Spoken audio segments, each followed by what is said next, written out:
You're listening to Get to Know World of Warships, a podcast created by Boggzy and Synpax. Hello, ladies and gentlemen, boys and girls. Welcome back to Get to Know World of Warships. First week of clan battles is over. Surprise, surprise. Petropavlovsk is really good. Let's talk about the Petropavlovsk for a second. Remember when the Stalingrad was basically everything for clan battles? At least for a good section of the clan battle journey where the Stalingrad was just super good. Then they introduced carriers, and then all of a sudden you needed Venezias because the Stalingrads could get dive bombed to death. Then you had Stalingrads and Venezias, or sometimes just all Venezias if you lacked imagination. Well, now they have the Petropavlovsk. The Petropavlovsk I've found myself to be pretty interesting in the sense that it basically has a better armor layout than the Stalingrad. The values are relatively the same, except it sits lower in the water, which means it has less exposed citadel. The trade-off for that, of course, being less HP and also less accurate guns. The guns are not as big. They're not 305s. They're, oh my god, are they 220s or are they... I should have checked this beforehand. Well, they're either 220s or they're 180s. I'm pretty sure they're not 180s. They're probably 220s just like the Moskva has, but I'm going to look that up right now because I'm an idiot and I should have done so before. But anyway, it basically does something which is tank better than the Stalingrad with less HP except, but it can't really accurately hit stuff outside of 14, 15 kilometers, which makes it much different because the Stalingrad, as we all know, can basically laser-guided precision missile hit stuff at up to 23.6 kilometers if you lose the range mod, or if you use the range mod, not lose it. Sorry.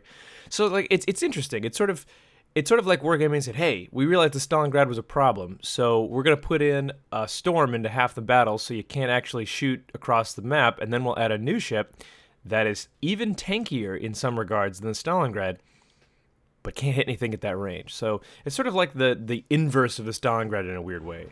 So, anyway, first weekend of clan battles, obviously, you saw a lot of Petropavlovsk out there simply because it's able to tank so much damage, and there's just nothing really good that counters it. I mean, the only thing that really counters it directly is something like the Hindenburg. The Hindenburg has its HE shells. It has 12 HE shells it can fire at once, and the penetration on the HE shells is 51 millimeters. Well, nothing on the Petro outside of the Citadel belt and the face of the turret armor is 50 millimeters. It's all 50 or less. So basically, anywhere you hit a Petro with a Hindenburg HE shell, it's going to do damage, which seems really attractive. But the problem is that the Hindenburg is so goddamn squishy. Anything with 457 millimeter guns, like the Thunderer or the Ohio or the Kremlin, or there's others now, but those will basically overmatch the Hindenburg anywhere. It's the same sort of thing. And on Ohio and a Thunderer, they're very, very accurate. So it just, you're taking a big risk with that. So anyway, it's interesting to see how that's going on. I'm really also interested to see, maybe after week 2, I'll do an interview and we'll see if we can get somebody who's having real success with a double battleship comp. Because I'm just am finding the double battleship comp, once people figure it out, that it's not really an issue anymore and they can defeat it. So anyway, we'll figure that out maybe next week or maybe the following week. I'll try to get that out before it's too late to do something about it if you were thinking about trying your own double battleship comp. But in the meantime, I have a cool guest. He's been here before, so because I record these segments separately, I'm going to take a quick transition. I could just do it. I guess I don't have to tell you guys. I don't know. I just feel like we're all friends now, so I should just tell you what I'm doing. Like right now, I'm sitting cross-legged on my chair, staring at my screen, trying to think of something else clever to say before this little funny transition happens. Huh. And we are ready. I have with me here in the North American Clan Embassy, also known as the TNG Discord, I have Trackpad. Hello, Trackpad. Hello. This is your second time on my delightful little podcast, isn't it? Yeah. Yeah, you say that with such shame. Well, I appreciate you coming back because I have something even more shameful to talk to you about, which is carriers. You have very kindly agreed to come on and talk about the two newest CVs, which is the Manfred von Richthofen, hereafter known as the MVR, and the Franklin Delano Roosevelt, also known as the FDR. Only 3 name carriers for us today.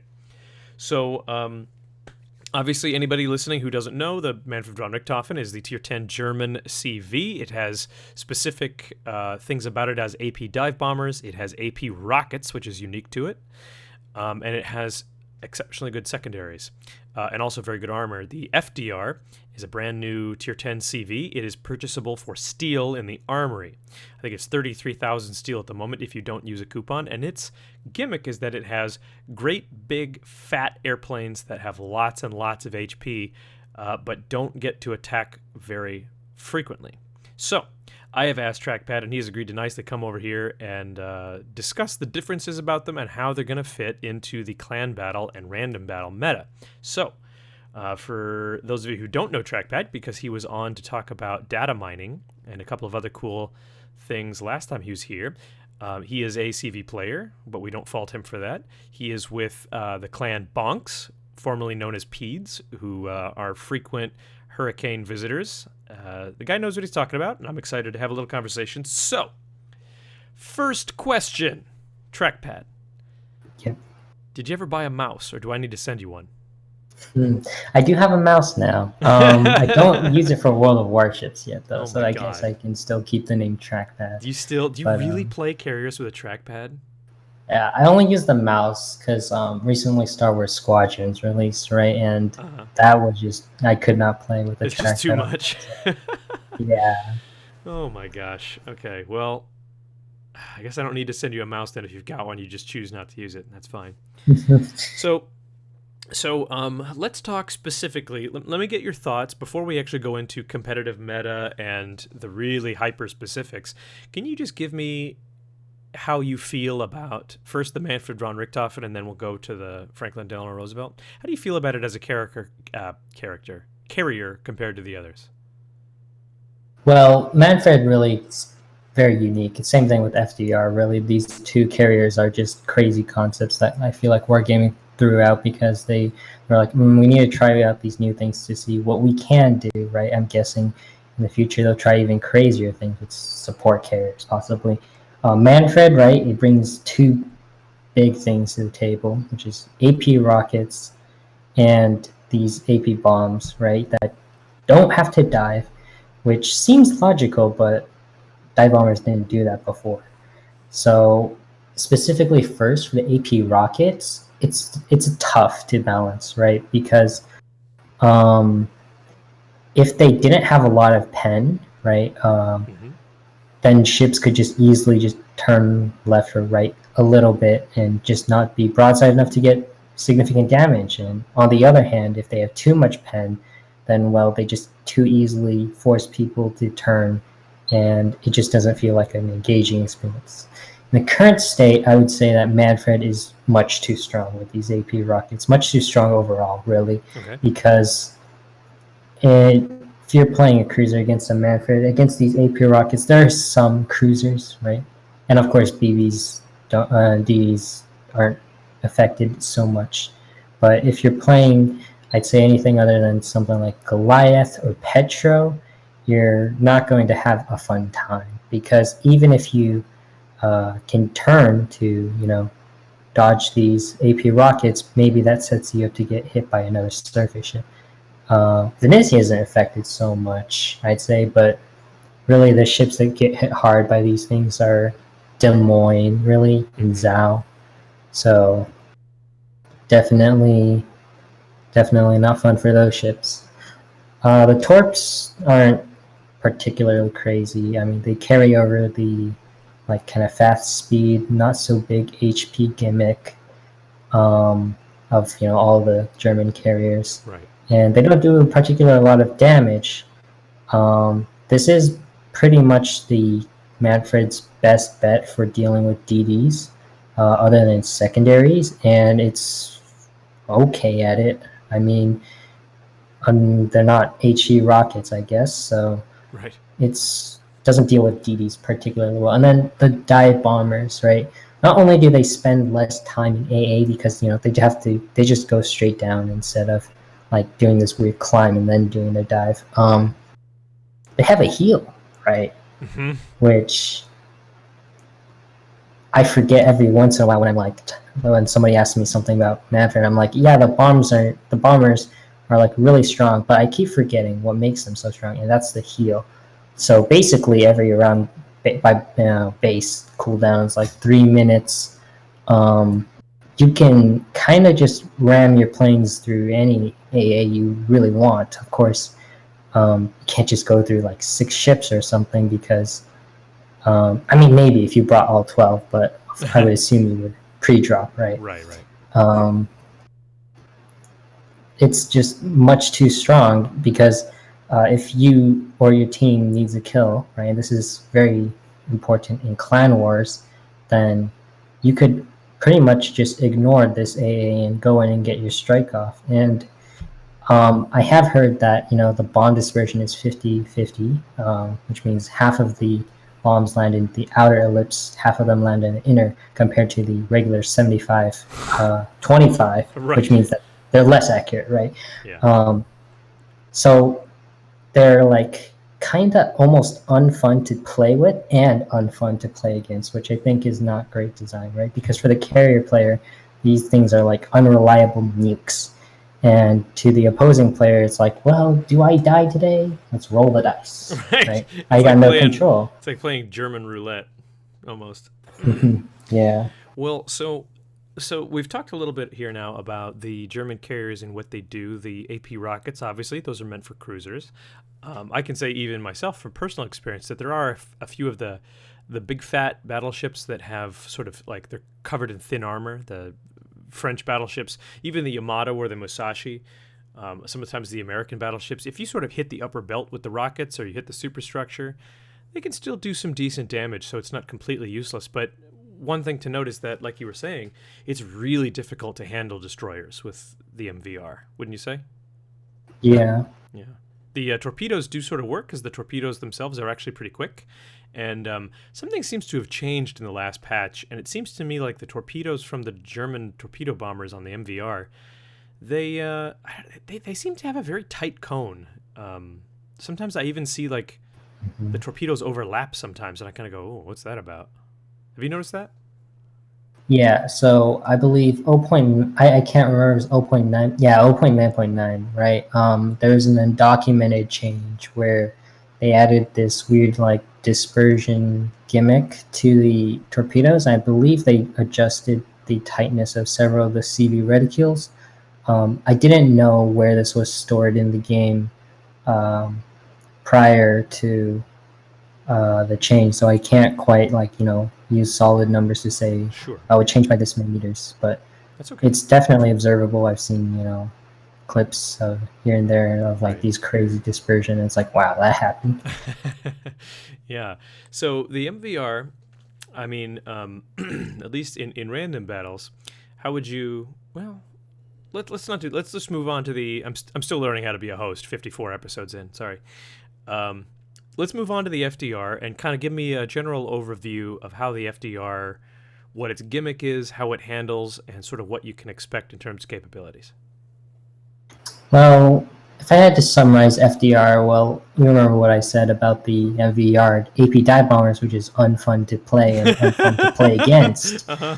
I think this carrier is just almost built around that concept. In some ways, it might be the worst carrier for the game yet because, well, for the carrier player, you could tab out.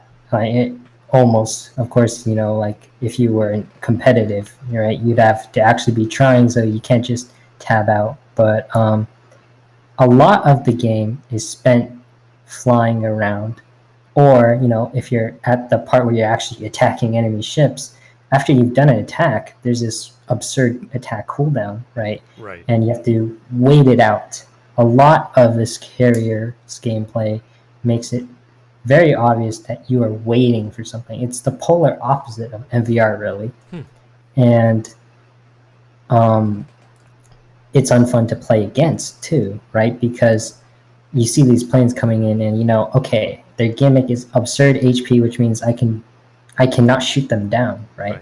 Like, against another carrier, maybe there's that illusion of counterplay where my automated AA might shoot down their planes. But instead this time, you know for a fact that you can't shoot out of the planes, and all you can do is kind of just wiggle around. And if God forbid you were sitting still on an island or something, then Sure. well, shucks, right?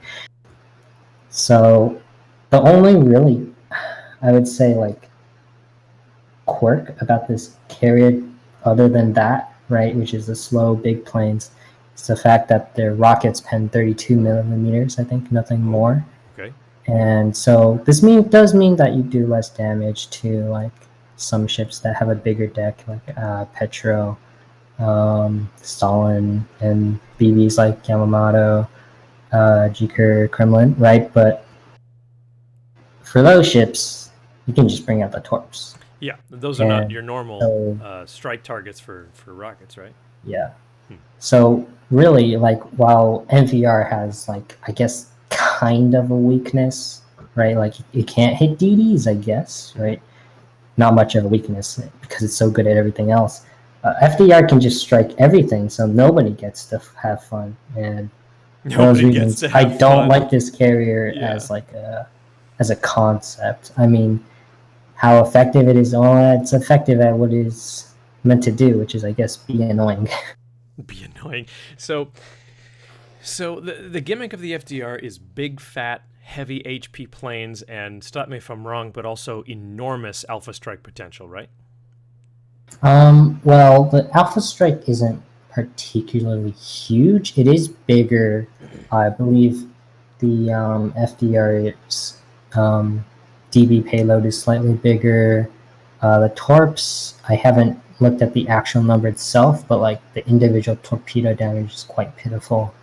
I think at one stage in testing, I looked and they're just Langley torps, basically, right? Really? Langley torps? Wow. Okay. Or, like, their alpha was like 3 point something. I know that there's a ton of them. Like, there's a shit ton of torps that get dropped when I think each plane has 4. Yes, yeah, 4. So it feels like when it's coming at you, it feels like double a midway. But if the torp damage isn't that high, then obviously it's not double a midway. It's quite low. I can check right here. If you got it in front of you, sure. But I mean, if you got to go digging, don't worry about it. The audience can go digging on their own. But well, so now here's my question, because when I see an not an MVR, when I see an FDR, it all sounds so similar. When I see an FDR and I'm in a destroyer, I actually kind of go, oh, no problem. I'm not going to have to worry, because in my opinion, at least in my experience, I should say, when I see even rocket planes from an FDR coming in, I know that they're not. If I keep my AA off, they're not going to be able to hit me, unless someone else is spotting me for them, and then sure, then it's ouch time. I mean, it seems to be a little bit of a thing with these two new carriers where they seem to not be the most effective at handling DDs. Would you say that, or am I missing the point? Yeah, I think these two carriers definitely have been designed so that, like, they deal with DDs in a very different way. MVR only, its torpedo is more effective, on maneuverable DDs when it's actually fighting something else and doesn't have to just worry about you and turn just for you. Right. Same thing with FDR, right? Like, if a friendly cruiser radar is that DD, then it's go time. But even then, right, an MVR will, like, kind of almost just continuously struggle against a DD in a 1v1 scenario. Right. For an FDR, on the first pass, maybe, oh, shoot, he missed, right? But then he just puts his fighters down on top of you to keep you spotted.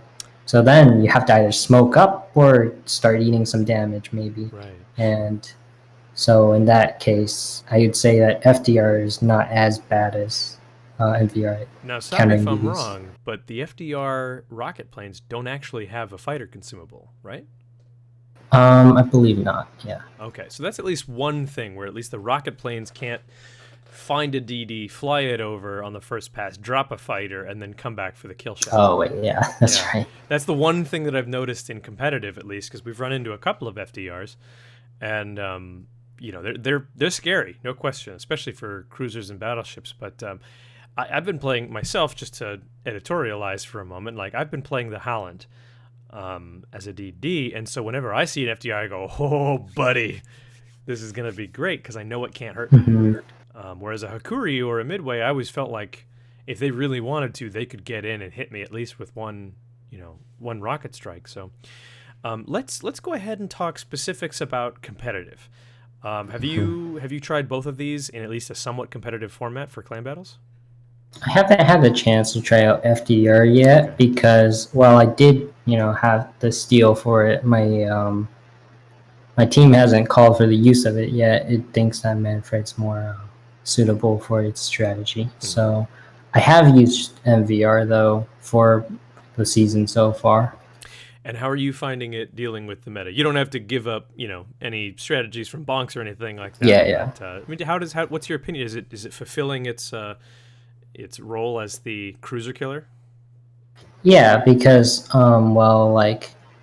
sure, I think a lot of high level clans, they have the ship lineups from all of their players where they can really fine tune what they want to bring, and they can bring ships that are very resistant to MVR. Right, Goliath is one such ship. It can't get AP rocketed. It still gets hit pretty hard by the AP bombers, but it's better than a Des Moines or something, I guess. Petro is another ship that's quite resistant to MVR. But even then, right, there's little that they can do to just permanently escape from that MVR. I think last season, right, a bunch of that Venezia spam was basically just in response to Hakuryu being at the top of the meta. So the same thing's kind of starting to happen this season, I think, right? Yeah. And so in that regard, I think MVR will still hold up to be, one of the most powerful carriers this season, regardless of if people bring ships to counter it. All right. And so you haven't been playing the FDR in competitive yourself, but can you even just theorycraft for me a little bit? How do you feel like it would handle kind of what's going on in clan battles right now, which again, we're seeing lots of Petros at, no one's really made it. As of right now, I don't think anybody's made it to Hurricane yet, but the Storm, Typhoon level competition that's going on weekend one, it sort of feels like no one is bothering to, the competitive clans are bringing a lot of Petros, let me put it that way. How do you feel like it's stacking up in that regard? Against the Petro, it can do its job fairly well, I guess. I mean, the bombs do pen its deck, so no problem there. The torps, the torps hurt everything pretty much. It's better when you can hit something that's not moving too much, right? Because all of their squadrons are kind of centered around this. Okay, it takes a little bit longer for your armament to hit, right? So the rockets just have this weird long time it takes to arrive. The torps, not so much, but the bombs, it's a little bit noticeable. Another interesting thing about FDR, though, is that it can kind of turn pretty well with its torpedo bombers in its attack. So it can, even though most carriers will lose quite a bit of accuracy while turning, FDR's torpedoes can turn quite a sharp degree and then still hit their max accuracy pretty quickly, allowing for some pretty crazy attacks that you don't really see with anything else, especially not Midway. It's texture equivalent. That's pretty filthy. Actually, it's funny because I know that the Midway torpedo bombers are they're touchy about being, being moved to side. They lose a lot of accuracy. But the dive bombers, stop me if I'm wrong, but the Midway dive bombers specifically, you can do full turns with full rudder in those and still line up by the end of the time, right? Yeah, it's a little bit comparable to those dive bombers, I think, then, because they're a little bit uncharacteristically, maneuverable. Right.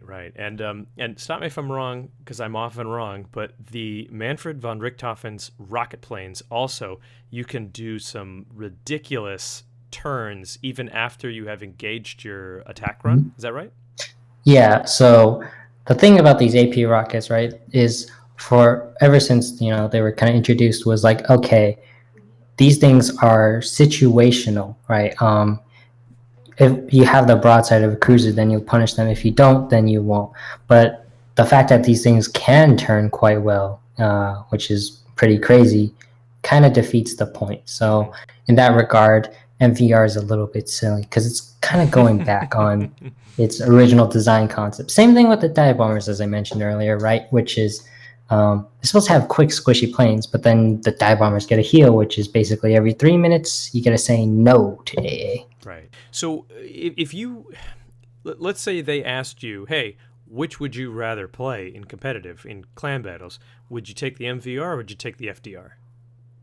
Well, I mean, what I play, right, just complements the team, I guess. So if the team, right, is playing this strat that would probably frequently need me, securing a kill or something like that, right, I'd probably bring MVR because FDR isn't so great at just, oh, we need you here, finish this guy off, because, well, the planes are slow, and Manfred is kind of like all about punch, right? Whereas FDR kind of, if you give it a time, it'll just whittle people down.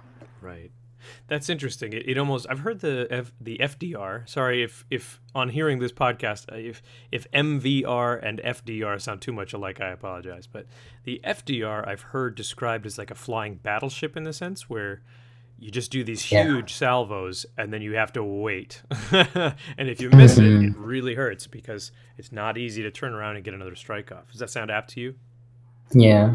All right. Well, fair enough. In that case, gosh, there was something else I was going to ask you about. So you said that you sort of just bring a carrier, or you pick a carrier that's based on the team. What would it take to get you? What kind of a meta would you need to see to want to bring the Hakuryu over the MVR? Well, Hakuryu's strength over Manfred really is the fact that his HE rockets, right? So it's a little bit better at dealing with DDs when you need it. Mm-hmm. And the torps really pack a punch. So I have heard people saying, like, wouldn't Hakuryu be better at killing Petros? And for that sense, I kind of think so, maybe, right? Because it's better at just pre-drop spamming these torps and they come back and deal, like, 14, 15k damage. But Manfred's just, the heal on the bombers is just so good that I think that even this Petro thing, that Hakuryu either doesn't do it much better or like almost not at all, right? I'm hard pressed really to justify Hakuryu, because another thing about Hakuryu, right, is you can get CV sniped by Manfred. So yes, that filthy. You kind of have to just play your carriers so that if the CV goes for a snipe, it would be much too time intensive or too costly. Yeah.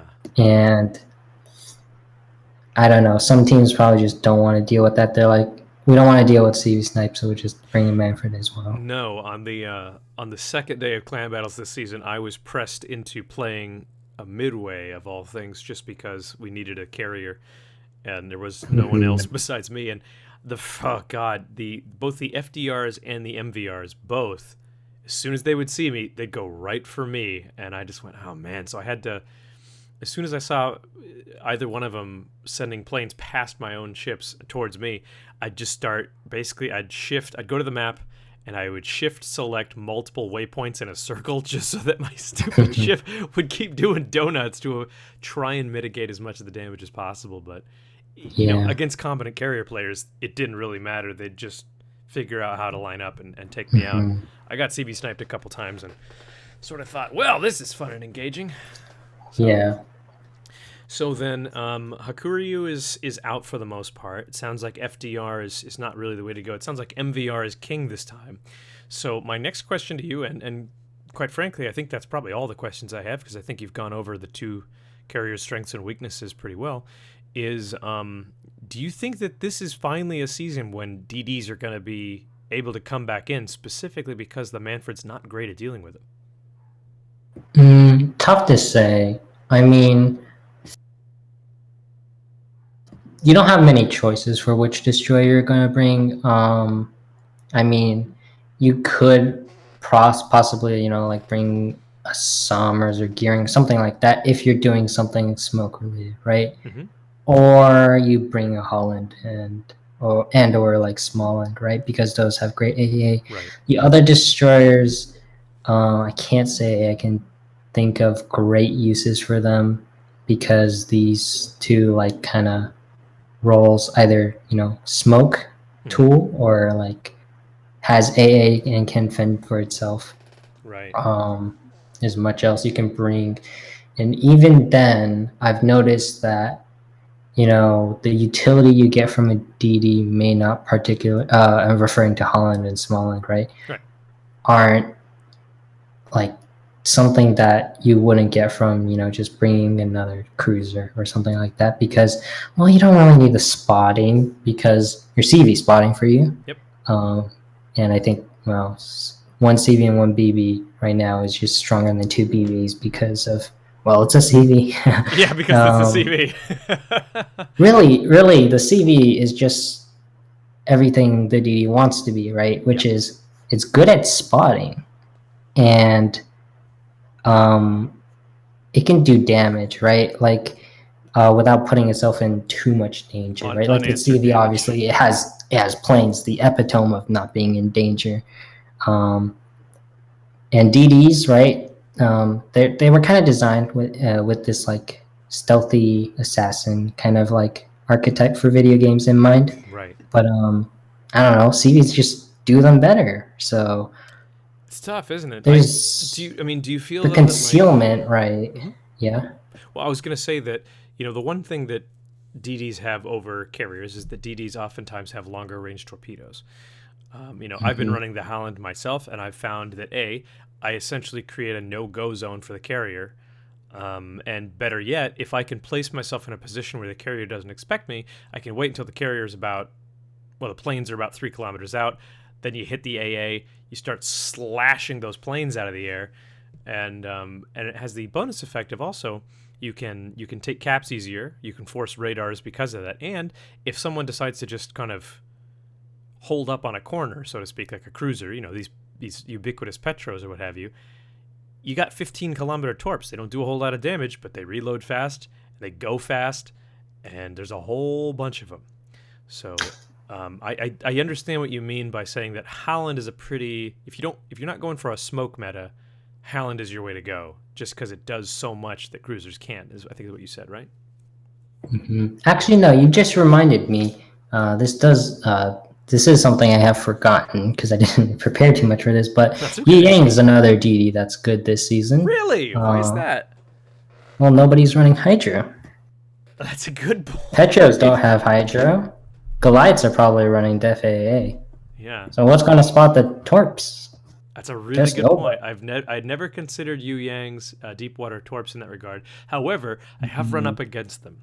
From a couple of high-level clans that I saw bringing a Yu Yang, and I went, God bless those crazy, crazy kids for bringing a Yu Yang. So, well, yeah, I think that was thought process, which is, well, Yu Yang normally isn't a DD you would consider, but nobody's running Hydro, so bringing a Yu Yang is sort of like the counter meta pick. It's funny how that works, isn't it? When the carriers force out the DDs and everyone stops taking DDs, then all of a sudden people stop bringing Hydro because Hydro's not as important. When people stop bringing Hydro, then all of a sudden these destroyers like the Yu Yang, which have been completely relegated to the dustbin of World of the Warships, suddenly become more attractive because of that enormous alpha strike potential from the deep water torps on all those cruisers and these new battleships that we have. Yeah, very interesting.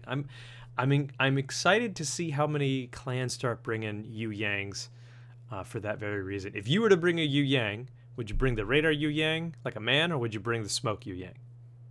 Well, definitely smoke, because there are times you're going to have to hide from the CV. Yeah, because right? you got to hide from the CV.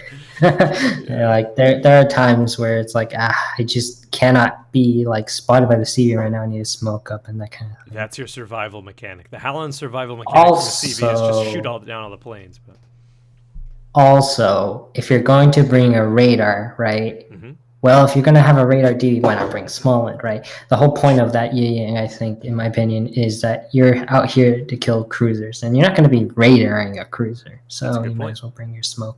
Very good point. See, I hope that people listening to this think of the Yu Yang in its once former glory and hear that it might actually be an option once again. So I think you could surprise a lot of clans out there by bringing a Yu Yang, because they might not be ready for it. So, well, the Trackpad, I feel like I should have mentioned this before, but Trackpad's alter alias in-game is also JustDodge, because that's all you need to do to deal with a CV is just dodge.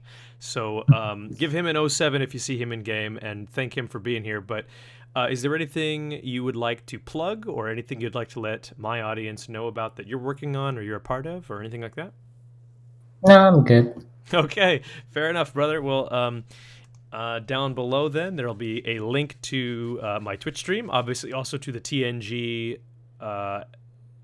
Discord, or the North American Clan Embassy. So you guys are more than welcome to come join us and chat with us about whatever you'd like. And other than that, I appreciate you all listening, and we will see you guys next time.